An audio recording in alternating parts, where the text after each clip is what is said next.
आज हामी SketchUp lower भर्जनको स्केचअपमा higher भर्जनमा बनाएको स्केचअप फाइल कसरी खोल्ने भन्ने हेर्दैछौँ है।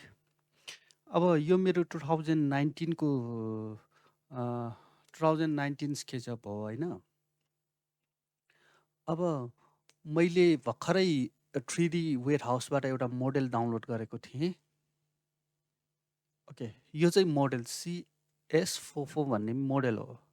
मैले यो ओपन गर्यो भने जस्तै मैले डबल क्लिक गरेर ओपन गरेँ है, यहाँ this file was created in newer version of SketchUp भनेको छ है। यो न्युयर भर्जनको नयाँ भर्जनको स्केचअपमा बनाएको भनेर भनिरहेको छ है, खोल्न मिलिरहेको छैन। अब यो फाइललाई कसरी खोल्ने? हामीसँग नयाँ भर्जन 2023 स्केचअप छैन है। त्यसको लागि के गर्नु पर्यो भने यहाँ ब्राउजरमा जाने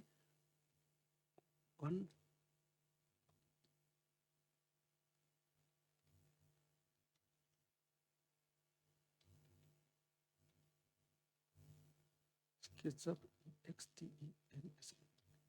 एक्सटेन्सन होइन, यहाँ जाने अनि यहाँ यो यो यसमा जाने है, यो के इरोड ओपन न्युयर भर्जन भन्ने छ होइन, यो जाने अनि यहाँ एक्सटेन्सन भनेर यहाँ दिइरहेछ है।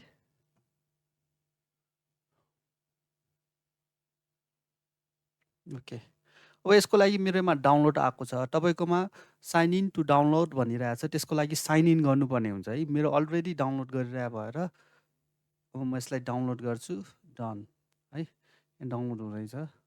ओके, डाउनलोड पनि कम्प्लिट भइसक्यो। अब यसलाई यो मेरो डाउनलोड्समा छ है, जस्तै मैले यहाँ डाउनलोड अब यसलाई मैले यहाँ डाउनलोड्समा गयो भने यो भर्खरै मैले डाउनलोड गरेको एक्सटेन्सन।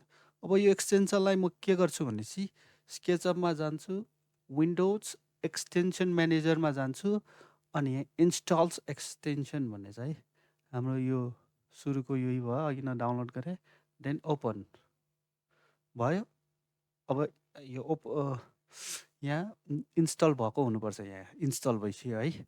अब यसलाई क्लोज, जुन अघि न हामीले इन्स्टल गरेको फाइल कहाँ छ, यो डाउनलोड्समा यसरी अघि न हामीले डाउनलोड गरेको फाइल CS44।